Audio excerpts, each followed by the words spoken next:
You know, What's going on, man? I'm a little Frank Starfire. nice to meet you. And, I'm a simple guy, and I live my life by really simple means, you know what I mean? And, I live by simple mottos and credos and phrases and everything, because it works for me, you know what I mean? Lately, I've adopted a new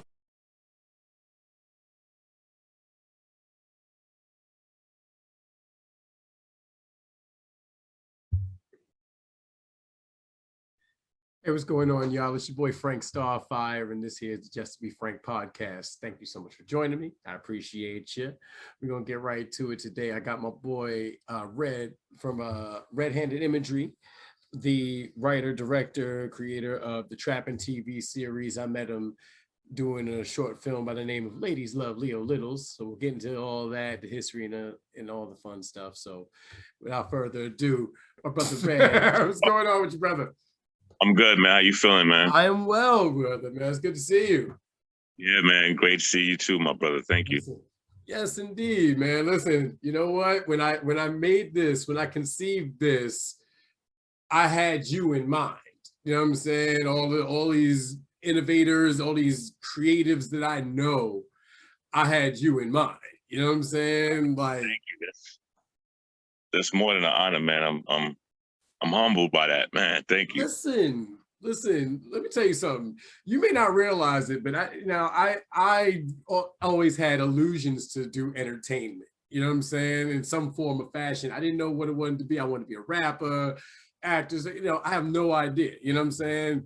Right. But I found that just talking to people is my strong suit. Like I thoroughly enjoy this. And then speaking to people who are creative in their endeavors, you know what I'm saying, is just one of my favorite things, because I like talking to people who have interesting shit to talk about. You know what I mean? So like I said in the introduction, I met you. You have Red-Handed Imagery, and through that you did the short film Ladies Love Leo Littles. We met through that, and that was a phenomenal experience for me anyway. I enjoyed every minute of it. You know what I'm saying? Glad you were able to be a part of it, man. It was definitely a journey. Still a journey, man. I'm still waiting to release that film. It's a feature film. Right. Had a little hiccups with the audio early on in my career, where all the equipment and budget wasn't available to me. But it still was shot really great. A lot of great talent in it. So I'm really waiting to release that, hopefully in a couple months. Okay. Listen, man, I waited with bated breath. I'll tell you why. It was a dope experience. You know what I'm saying? Because, you know, when I've been on a couple of productions, that one was actually run well. You know, you're a director, but you're also a writer, you're a creator. So it's like, this is all coming from you. You know what I'm saying? So how is it for you to go from concept to actualization? I'll share a joke with you. A friend of mine, a good friend of mine, Sasha, who's a painter, he said that he thought that I was crazy, because for him to create something, all he had to do was go in a room with his canvas and his oils or whatever paints he wanted to use, and it was him and the canvas, and that was it. And for me, I had to write it, and then scout locations, and then do castings, and then wardrobe and set dressing and everything else. All of this just to get to the end product. Mm-hmm. So it's always a journey when you're doing a film. And for me personally, as a writer, director, editor, camera person, it's a lot more. If you're just doing one job, then you can kind of just focus on that one thing. And I wouldn't say that the pressure isn't the same, but you can kind of just walk away from that job, that role, when it's done. Mm-hmm. With me being a one-man army, so to speak, and multitasking, once one job is finished, the next job. So even if I finish shooting and directing for the day, I still have to go home as an editor and edit. But it's every project is a different experience. It's almost like, I don't have any children, but it's almost like every project is another child that you're giving birth to. Mhm. And it doesn't just happen with you. And that's the number one thing. For me, I totally rely on the talents of other people to make the dreams and the magic happen. You do. And the greatest days are when the talent or my crew gives me something that I wasn't expecting that makes the magic really happen, really appear. Whether it's a facial expression or whether it's a change in lighting, you know, that someone suggested or something like that to create the mood, or perfect set dressing. There's so many different roles and so many different entities that go into making films that everyone really plays a part. And my mantra is that there are no small jobs, there are only small minds. Indeed. So it takes all of us to make the magic happen. And that's another part that I love. Like, for every project that I work on, my favorite part of the project are the end credits. And it's weird, like, it's yes, I love the actual production. I love the project, the film, the documentary, whatever it is that you're watching. But the end credits is for everybody. It's for everybody that you didn't see. Yep. It's for all the people who are working really hard and have talents in different areas that may not appear in front of the camera. Right. But cast, crew, catering, catering, everything that makes the day magic, everything that makes everybody happy, gives the best performances. You know, so yeah, to answer your question, I don't know if I really went far off a tangent. No, we good, man. The whole process, the creating of a family outside of your own, with these talented individuals, like-minded individuals who are really dope and add to the creation of something that was just once an idea and has been manifested and come into the world. And hopefully people walk away evolved, you know,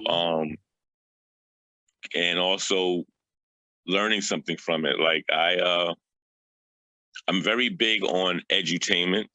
Yeah. I'm not trying to preach to anybody, but I feel that if you watch one of mine, something that I wrote, that you have a moment where something clicks and it'll make you think about something or open up a dialogue or start a conversation, especially something that may not be spoken about a lot, something that seems to be taboo or swept under the rug. I hope that my projects, things that I create and put out in the world, create a better world. You know what? That's something that we should all aspire to. I think I know you work with Darren Lang from Daphic Studios. I went to high school with that cat daddy. I'm very proud of him. You know what I'm saying? I see the things he's doing, and I love the fact that it's such a small world that, you know what I'm saying? It's like somebody I know is working with somebody I know. Like to me, that's like the epitome of each one teach one. Like let's build this community of artists and creatives, and now we just need businessmen too. We need a little bit of everybody. You know what I mean? And I know financing is usually a hard thing when it comes to film. You know what I'm saying? Like you grind, you know, you grind hard. I've seen you do it. You know what I'm saying? I've seen you do it, man. And that's something that I've personally taken away from the productions I've worked with you on. The couple I've been with you, the few times I've been with you, you always work hard, you're up early, you're ready to go. You know, we got the hurry up and wait going, but you're ready to go. You know what I'm saying? Like, you know what I'm saying? You keep your people fed, you know what I mean? You know, there's a humble atmosphere. There's an atmosphere where I don't feel rushed, but I know there's work to be done. You know what I'm saying? How do you foster that in this when time is money? You know what I'm saying? How do you still be able to foster that ability within and then get the production going? Like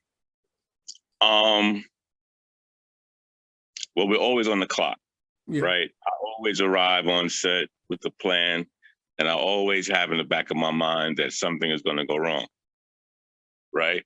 Not because I'm jinxing it. It's just the way that it is. Man plans and God laughs. Yeah, So, right.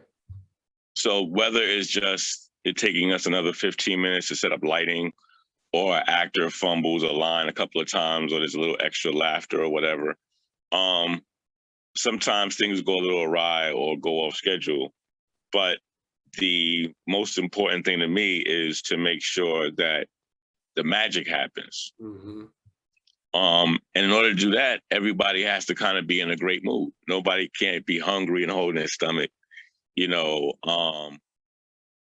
In order to make that magic happen, people have to be comfortable and be in a space where they don't feel rushed. You know, even if I'm looking at the time and I know that, oh, we got 10 more minutes to be in here, we only have 2 more takes. On that take, I'm not going to rush you. I'm not going to, because I need you to be your best. You know what I'm saying? We all stumble, we all fall, but how we pick ourselves back up is really the test, right? So, yeah, I'm going to do my best to make sure I'm there on time. I get there for the crew call time.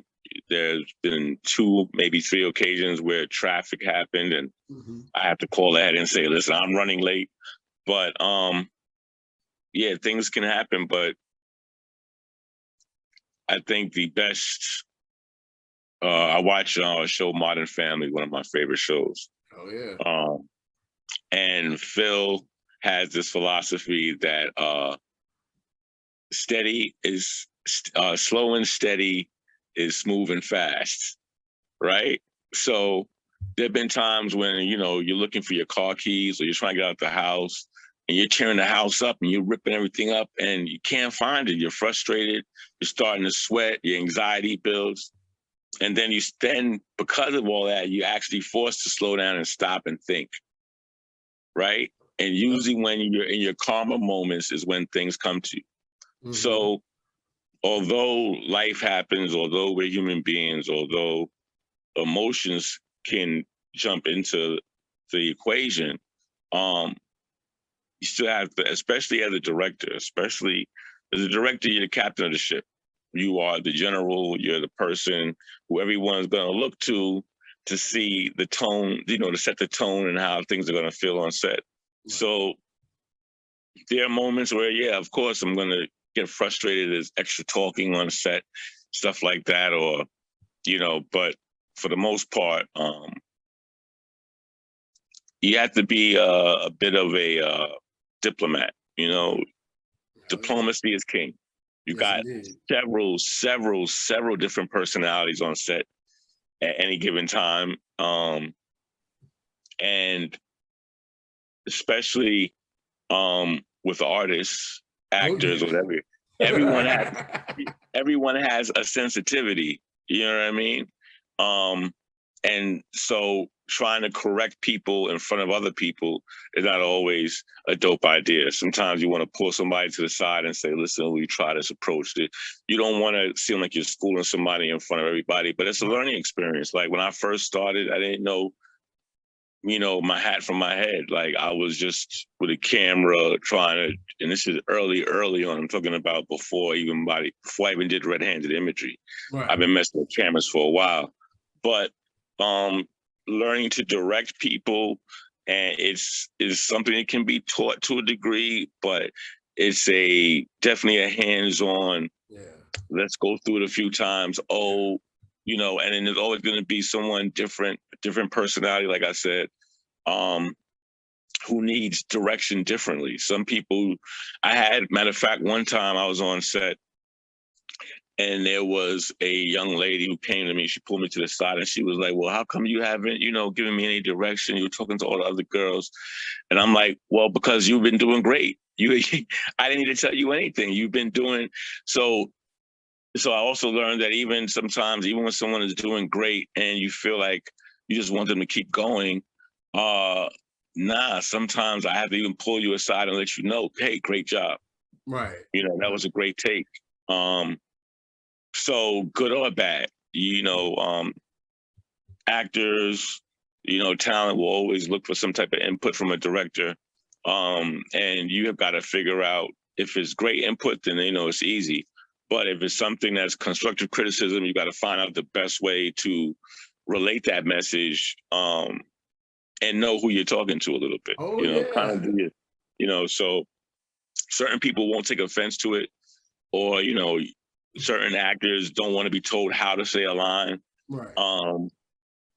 But you can kind of prod them a little bit. So it's a definitely one of those. It's a practice. Mm-hmm. It's like medicine. It's a practice. It's not something that's a science. Everything it's is for sure. But you go in with your best intentions and with some love in your heart, mm-hmm. And you make it work. Right. Well, one thing I've always noticed, if I'm on set, I'm always listening to how people speak when they're speaking lines. And I think that's the writer in me. Like I'm always listening to how people use colloquialisms and different verbiage. And then I think of, all right, do humans actually talk this way in real life? You know what I'm saying? Like, and that's something I always listen to. Your verbiage always sounds authentic. You write in a way that people actually do talk. And that's something I've always enjoyed about your work. You know what I'm saying? How do you find... sorry, go ahead. I'm sorry. No, I was just saying, how do you find that balance in that? Because a lot of times, you'll watch a movie and the characters don't seem like real people. You know what I'm saying? And I find I don't relate to those characters. I don't enjoy those films or those TV shows. Writing is a big component of it. Like if people don't sound natural or sound real, I don't, right. No, I get it. So for me, I write with leeway. And what I mean by that is that I deliver the scene, I'll give the actors the scene, the sides, and then I let them know that, listen, also adapt this into your own language. Mm-hmm. So unless there is a quotable line that I need them to say verbatim, right, that is going to either leave an impression with the audience or whatever, not so much that it's just a guideline and I want you to ad-lib everything, mm-hmm. but if you don't get a certain phrasing, right? Or if it's making you stumble, or if it seems cluttered, then let's change it. Right. Let's make it more natural. And so with the help of my actors, that's how I really am able to accomplish that. It's a collaboration of what I've already written, and then what works the day of when we're in the scene, like or when we're practicing or running in the lines. Does this work? Does this feel natural to you? If it doesn't feel natural to you, especially things that I'm writing for women, right? As a male writer, as me only having my male perspective my whole life, mm-hmm. I can speak to 1,000 women, but my thinking is always going to be from a male's perspective. Correct. And so, especially in certain scenes when dealing with the opposite sex or just a situation, period, how would you feel about this? Mm-hmm. And does this, and sometimes I think about 85% of the time I'm kind of on target. And another 15%, we've got to flush something out or change it, or I might have missed a mark, or sometimes by the time you write it and the time you actually shoot it, things have changed. So so that's another challenge too. So that's also why I also leave the dialogue open sometimes for interpretation, and slight rewrites day mm-hmm. of or whatever, and changing a few words around just because it sounds better coming out this way, yeah. So that's how I work with keeping dialogue authentic. Right. Well, if in your heart of hearts, what's the one movie you definitely like? What's the one thing you want to shoot when you was a kid thinking about doing this? Because you said you've been doing camera work since you was a kid. I'm guessing. You know what I'm saying? Like I've had a camera since I was 13, and Mr. Lagon taught me how to use a damn camera. And I never looked back, man. But you know, when did you fall in love with filmmaking? Like, what brought you into this realm? You know what I'm saying? Oh, the making of Star Wars. I saw the making of Star Wars, and that was it. It was over for me. I might have been about 11 years old at the time, and I watched the making of Star Wars. And I never forget, they had a black room where they put these little glow in the dark, like almost like stars on the walls.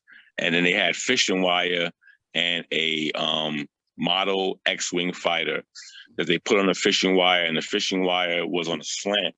Right. So that it would naturally, from the weight of the model, would naturally glide by itself. And they attached a stick of M80 or something like that to it, so it would blow up. And they shot it close, so it looked larger than life. And when they showed the end result of making it like it blew up in space, I wanted to know how they did every single shot in Hollywood. And that was it for me. And I already, my father being an English teacher and me loving the English language and being introduced to Shakespeare and Richard Wright and James Baldwin and so many other different dope authors at a young age. I learned I had a love for language and just storytelling. And my mother was a secretary at Chase Manhattan for years. And so for every Christmas party from when I was young, from I think 6 years old, I wrote my first short story on a typewriter. And it was something kind of like, it was something from outer space. I used to always like to draw spaceships and stuff like that. So when Star Wars came out, that was just like right down my alley. And yeah, I've been hooked since the making of Star Wars. And I watched TV differently ever since then. I've always watched it as someone watching it as a regular viewer. And then I've also watched it from a director's point of view, like camera angles and why this shot looks like this. And, you know, I just been fascinated with the whole thing. Yeah. I get that. You know what? I always looked weird, so I never wanted to be an actor. You know what I'm saying? Okay. I had this weird ass eyes. It's kooky. I never wanted to be an actor, but I have this fondness for voiceovers. You know what I'm saying? And I remember when I learned that Cree Summer from A Different World was the voice of Elmira on Tiny Toons. That shit blew my fucking mind. Like I couldn't, and she's, you know, and she's like my hero as far as voiceover actors. It's her, Kevin Conroy, and Mr. Luke Skywalker himself. You know what I'm saying? Mark Hamill. Like they each have an indelible part in my mind and in my life. Like so much to the point, like when I'm reading a Batman comic, in my head, the voice of Batman is always Kevin Conroy, and the voice of the Joker is always Mark Hamill.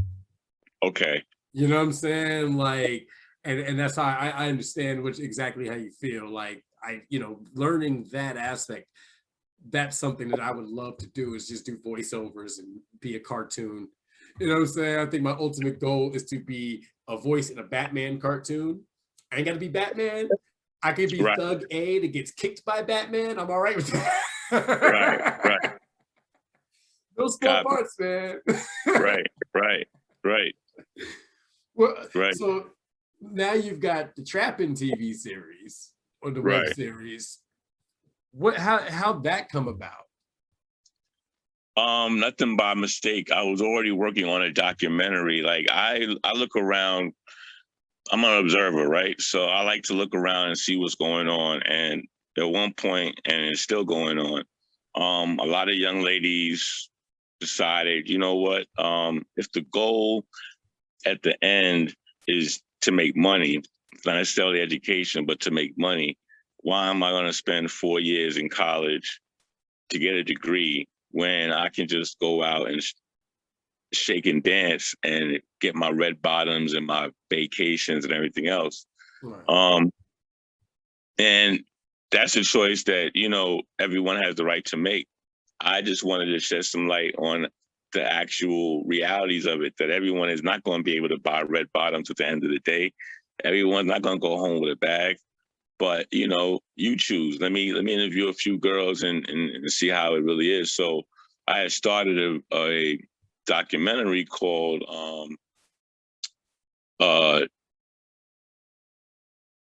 Trapped. You know what I'm saying? The lifestyle of exotic dancers and bottle girls. And so that was basically the basis for the writing for Trappin, because I had all these interviews and all this information and different points of views of the industry, the adult entertainment industry, and also truthfully with the success of money and violence, and knowing that sometimes the most or more illicit things are going to be entertaining or interesting to the general public. You know, the fact that sex, money, and violence is one of the biggest things that sells in our country, and especially in America, if not the world, that if I wanted people to take notice of me as a writer, then maybe I needed to write something that the people would be interested in. And it's also something that's going on right now. It's, you know, with all these girls having OnlyFans pages and stuff like that. So, but me being me and edutaining, Trappin isn't a TNA show. It's not all about bodies. It's really about the motivation. And if you start even from the very opening scene from episode 1, where Coco's in the bathroom trying to shower to get ready to go to school, and manage school, her baby, and work, and then hearing her mother complain about her being in the strip club, but she's the one that's paying the bills.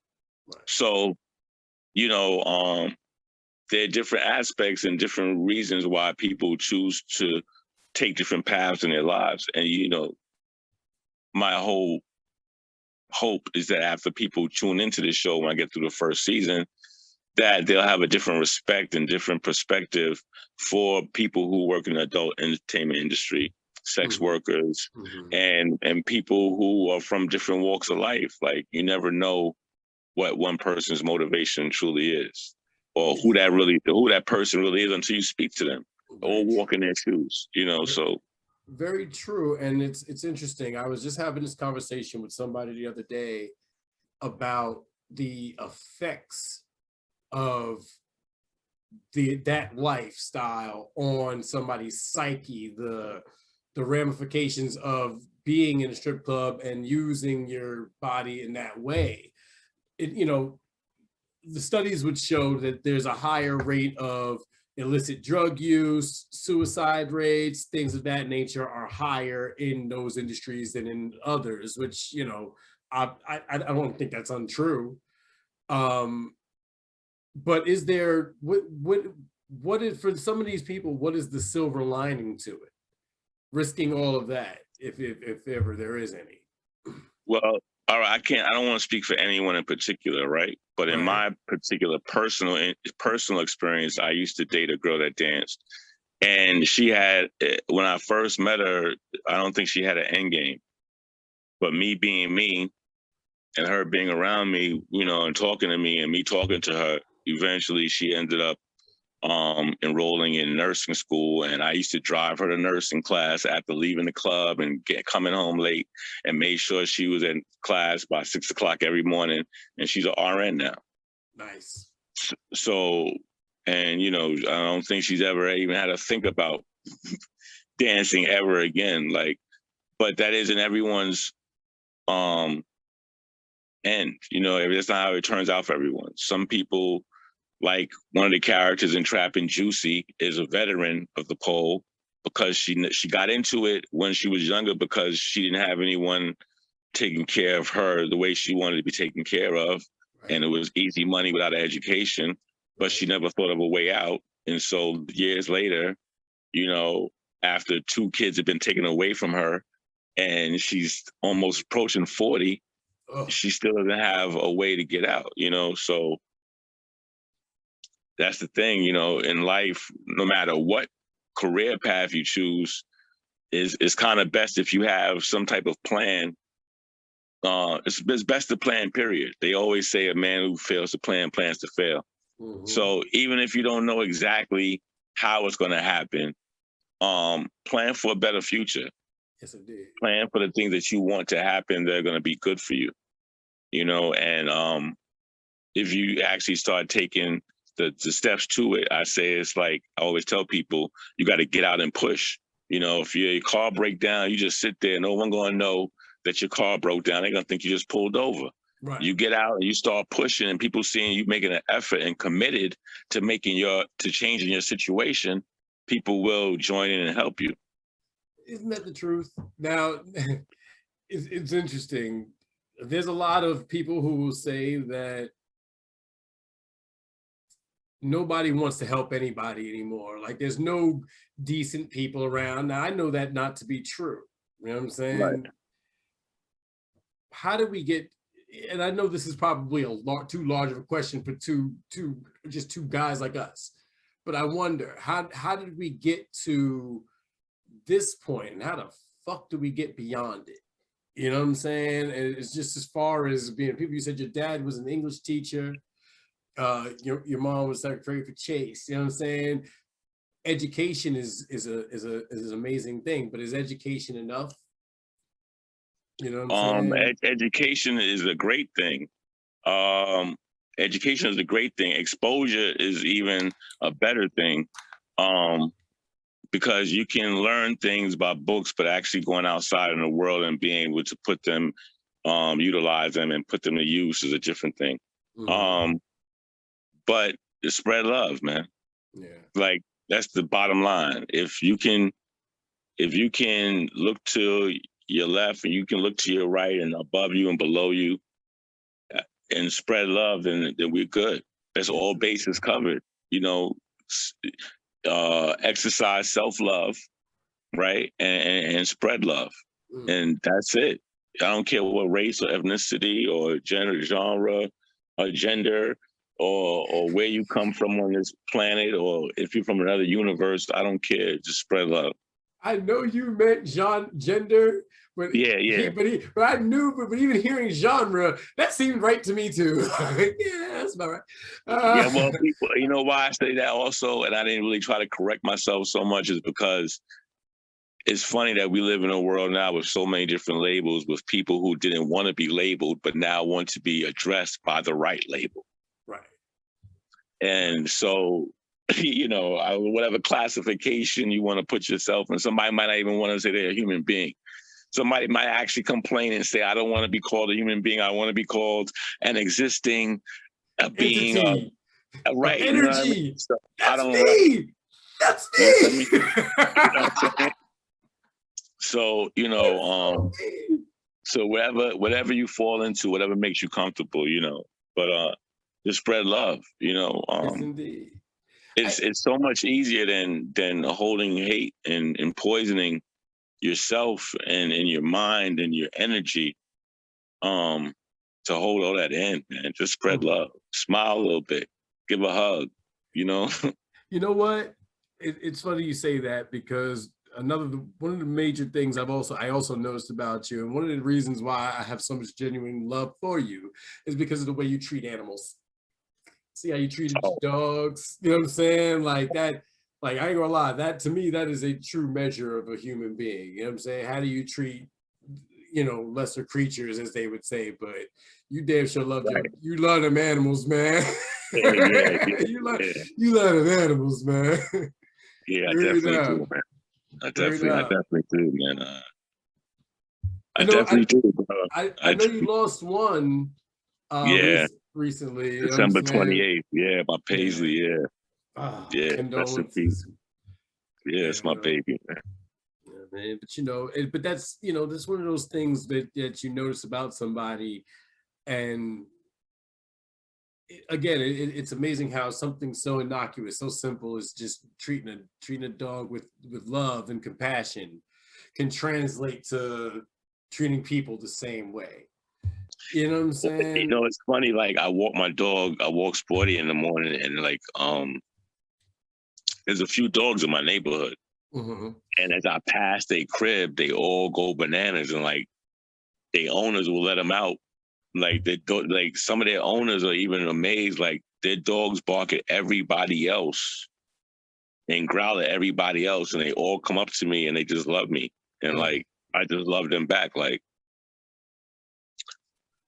I don't know. It's funny because when I grew up, when I was a kid, I was kind of scared of dogs at first. And then my cousins had so many dogs, I just got used to them. And now I can't even really see my life without them. All right, listen, you know what? I live here in Pennsylvania now. You know what I'm saying? I live in the mountains. So I want to eventually get a farm so I can have a nice menagerie. Right. You know what I mean? But I can't imagine, you're right, I couldn't imagine my life without animals, man. But I'm trying to think, can we get everybody a fucking dog, I guess? Because everybody might need, like, I think that's the goal. I think we got to get everybody a damn animal or something, because everybody else is just, they're losing their minds, bro. We're losing our fucking minds. Yeah, I think one of the biggest issues we're having as a race of people is the disconnect from the organic. All the things that are natural. Just smelling flowers, appreciating grass, taking a walk for the grass barefoot. Yep. You know, meditation, interacting with nature and animals, plants. Yeah. The further you get away from that, the less appreciation you have from that, is when we start to have problems and issues. Do you meditate? Oh yeah, definitely. Yeah, you know what? I can't figure out how to do it, so I don't know if I'm doing it right or not. There is so I've heard that a lot. Like, people think that, your mind has to be totally clear or whatever, or, I mean, if you want to chant, sometimes chanting, especially chanting, helps to clear your mind. Because of the nature of the repetition of it. You don't really have space for anything else. But it's really getting to a place where you're quiet and still. That's what really meditation really is getting to a place of stillness. And I'm not saying that you have to be able to hear your own heartbeat or your own breathing, but just push everything else out, just basically relax and breathe. Close your eyes. If you want to be in a dark room, be in a dark room, but just relax. Meditation could be those moments before you fall asleep.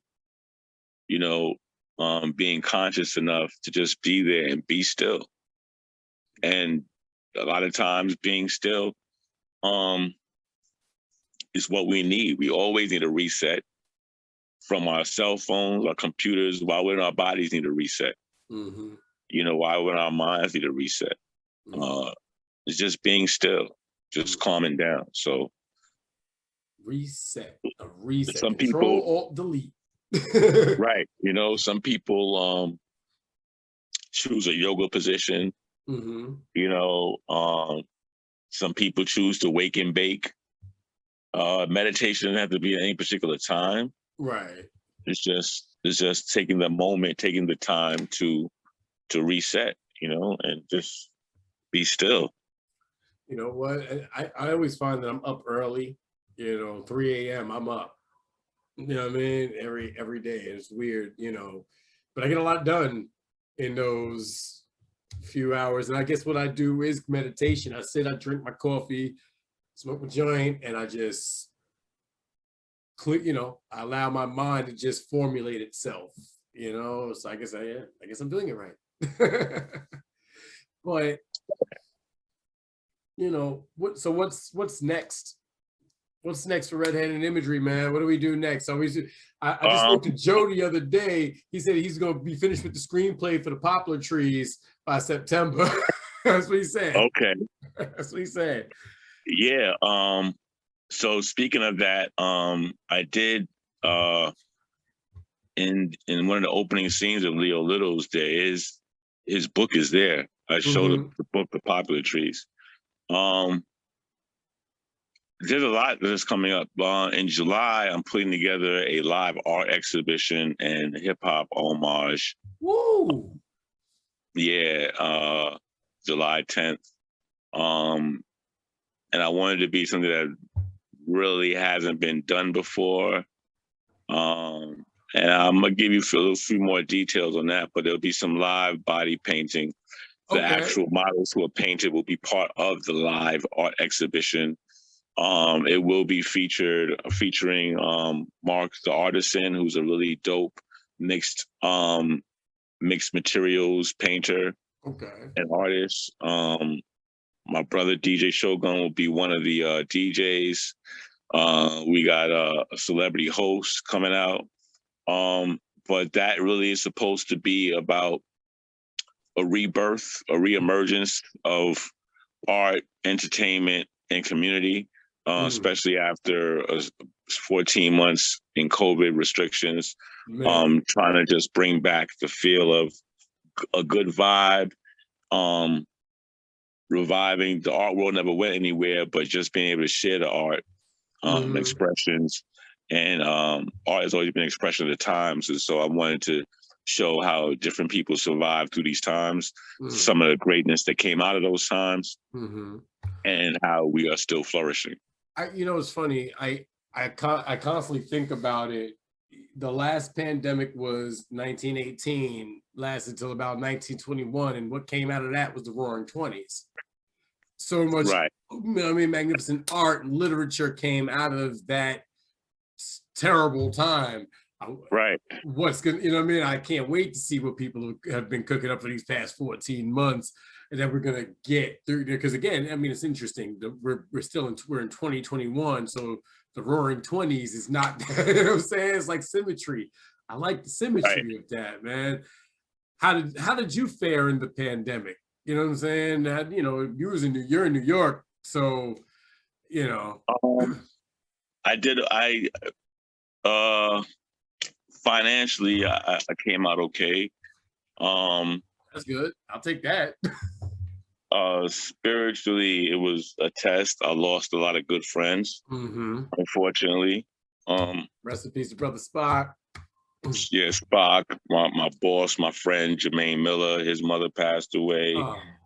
Yeah, it wasn't really a good year for me on that note. But what did happen with all this still time, for me as a creative, I had a lot of, besides the, it was some, I'm a regular person, so I had moments where I felt depressed, you know, with all that was going on, not being able to go to my friend's funeral, not being able to be outside and observe people, which is what I do as, you know, part of my art, you know, is people watching. Not being able to go to events, not being able to dance, not being able to, you know, long lines for food, you know, it like everybody else, it was trying, but once I was able to shake some of that off and get back to a creative mode, there was a lot. I had a lot to work with. It's almost, sadly enough, it's like an artist who goes through you know, a singer who goes through a bad relationship and then finds some really dope ballad to express what they were going through, and the rest of the world loves it too. And there's the #1 hit, but it was all your pain wrapped up in it. It's kind of like that, you know, it's bittersweet. You find that, I had all these creative ideas, but I had to go through this in order for it to happen. So but in the end, you know, it's a win, because even for the people that I lost, I'm going to make sure that they are remembered, at least from what I can do. You most certainly would. I mean, the truth is, that's one of the best things about you, man. You pay homage. You celebrate people. You know what I'm saying? And that's one of the best things about you. You know what I'm saying? Your spirit is very, very, very strong. You know what I mean? Like you give life to those around you. You know what I'm saying? And that's something that, you know, I don't know if you get to hear it enough, but especially coming out of this, and I too have lost some folk, man. And what I realize is that we got to take the time to let each other know, especially as Black men, especially just men in general, that you do matter. You know what I'm saying? The things you do, the thing, you know what I mean, the things you say, we do learn from you, and it's a blessing to have you in our life. You know what I'm saying? So we gotta Appreciate you, man. share that, man. Word up. No, definitely. I mean, that's also a big part of why, you know, I agreed to come on the show is I seen you, you know, going hard for a while, and I always have a different love and respect for someone who's about it. You know, a lot of people will say, "Oh, I want to do this and I want to do that," or they'll come to me, "Yo, I got this dope show idea," and I'm like, "All right, well, write it down and send it to me." And then it goes away. They don't take the effort to take the next step. So to see you, you know, just go from an idea, the same way, you know, I have an idea, and then you start doing it. Hell yeah, I'm gonna be on the show. You know, how could I not be a part of it? How could I not be a part of your journey? You know what I'm saying? And it's not even an obligation of you being a part of mine. It's just that here's another person, an individual, and yeah, especially another Black man. But number one, an individual who's going after doing what they love to do or what they want to do, or trying to see if this is something they want to do, but are doing it. Then yeah, I'm going to join in. I'm going to see how I can be a part of it and help you manifest this dream or realize this goal. Because we all play a part in each other's movies. Indeed. You know, this is like stage. This is the big screen of life. And we all play a part in each other's movies. You know, some people got reoccurring roles, and some people got one scenes, and some people got there to the end credits. And you'd be surprised how pivotal that one scene be sometimes. You know what I mean? Right. Yeah, that one scene can matter to the whole rest of the series. Right. It can change your life. It can change your life. Yeah. I love that. Well, you know, and listen, man, to hear that, I appreciate you, man. Next time we do this, we got to do this live, man. You got to come on up, man. Yeah, well, I'm gonna be in PA. I plan on coming to PA, making a trip of it to go to Sunset Hill. Where is that?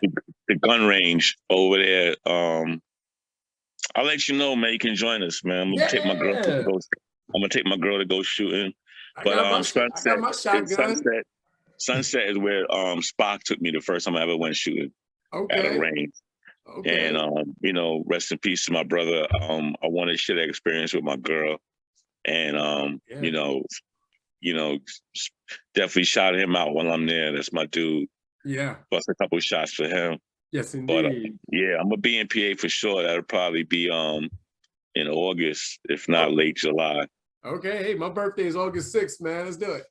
All right, so yeah, so I'm gonna see, I'm gonna look at my calendar because I got my girl's work schedule already, and for the whole damn summer, she gave it to me so I know when she's off so we could plan stuff. So yeah, so then I'll see if we're off that weekend.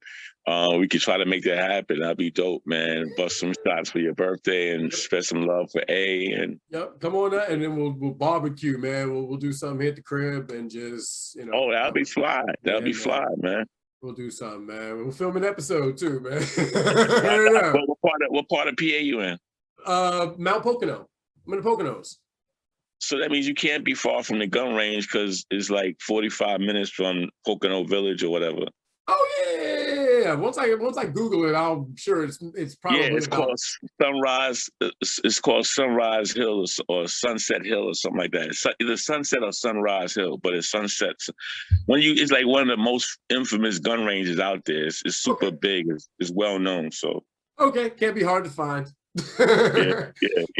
All the gun nuts out here, can't be hard to find. Yeah, man, and you know, I'm all for everything. Like as far as sports and trying stuff, and I'm not even going for the gun range because I'm planning on shooting anybody or anything like that. It's just something else that I believe everybody should try something once. Zip lining, whatever it is, try it. See if you like it. Yeah. Don't knock it till you try. And it's funny. And I will close on this. You know, coming from New York, I always associated guns with losing friends. You know what I'm Right. saying? Like, you know, so Yeah. I had this natural affinity to be away from guns. So when I moved up here, it's a different culture. It's a very different culture in that, you know, if you're up here, you'll probably get your first gun when you're 3. It's a little air rifle, you know what I'm saying? Right, And right. you learn on that. You know what I'm saying? You learn not to point it at yourself. You learn not to point it at anybody else. Like, you learn the rules of those. And as you progressively get older, you get better and bigger things, and just, you know what I mean? And there's a culture of teaching that to your sons and daughters up here that I find really, really fascinating, especially coming from a city where we're not allowed to do that. You know what I'm saying? Yeah. But if you go right to Long Island, they're allowed to. You go upstate New York, they're allowed to. I can go right to Walmart in Valley Stream. That's Long Island. I can go cross right to the border from Queens, buy a rifle at Dick's Sporting Goods. But if I bring it back across the street to Queens, I've committed a crime. Yeah, it's weird, but you know, even when I went to North Carolina to visit my brother, there was like AR in one room and a shotgun by the fridge in the kitchen, and it's just like, okay, but it's fine. It's perfectly fine to have 10 guns in the crib as long as they don't register. Yeah. You know, but coming from New York at first is almost like a little shock. Like, wait a minute, hold on. Like, oh, okay, yeah, nah, we good. We can go. We can carry this in the car. We can go take this in the car. Yeah, my first gun was a shotgun, 12 gauge Mossberg. Right. And my ultimate goal, like, so next year I've decided that I'm going to teach myself how to hunt. Not teach myself, obviously. I'm gonna get somebody to teach me, but I want to learn how to hunt. You know what Hunt I mean? what in particular? Elk, Big deer. game? Yeah, Okay. yeah, elk, deer, things of that nature. Anything that I could use to feed my family. Right. You know what I'm saying? Like, but I also want to teach myself how to bow hunt, because you know, why not go for the hard? Why not try and challenge yourself? You know what I mean? I mean, just so there's like, and I'm not gonna go too far into it, but there's always something to be said about the old school. Mm-hmm. Right. There's also something to be learned about the patience and the perseverance it takes to do things the old way sometimes, and why it's kind of better. So in saying that, I don't care how far I get, I plan on taking a photography class so I can learn how to develop pictures the old school way in a dark room. Yeah. Because it's totally different from the digital world. It's a totally different feel. It's a totally different control that you have. Mm-hmm. And I respect the Gordon Parks and all the dope photographers who came before me without all this technology, who gave us classic photos and images that still speak to us to this day, representative of their times. And it's just a whole nother, to me, in paying respects to what they've done, I've got to learn to what they learned. Yo, you know what? That's I can't just point and shoot with my, I agree. I want to shoot a film on film. Where every little, I can't erase it. If it's not right, it's not right. Like, I want to shoot on film on 35 millimeter. Like, whoa! I got one of them old Polaroid right there. I have a Bell and Howell Super 8 right there. That's what I'm talking about. I got to do a Super 8 film. You know what I mean? Like, I want to learn how to tape and cut, and I want to do all that. And people may say, why would you want to go backwards? But I respect the game too much. I respect all the films that I've seen that really impacted me. That changed my life, and they were done the old school way. And so in respect to that, even if I'm shooting with a new camera, I still want to be able to understand and be able to use whatever's put in front of me.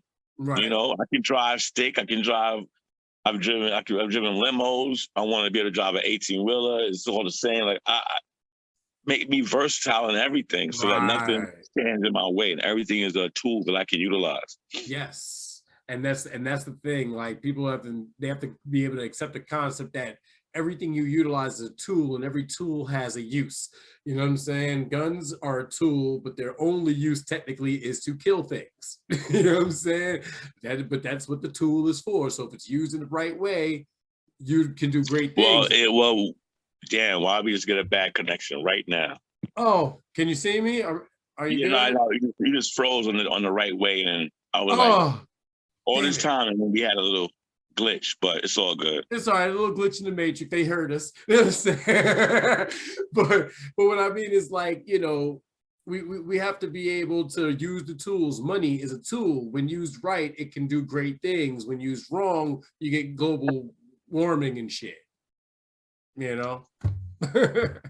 I don't know. But listen, Brother Red, Sean, Murdock, everybody, I want to thank you ever so much for joining me, bro. I appreciate you, man. My pleasure. Thanks for having me, man. Listen, we'll do it again for sure. Anytime you want, anytime you got something you want to promote, you just feel like talking, holla at me, brother. Please, anytime. For You're sure, always welcome. man. Thank you, man. Appreciate you, bro. Have a blessed day, man. Yes, indeed. All right, man. Just be frank. Yes, sir. Hey. It's good, bro.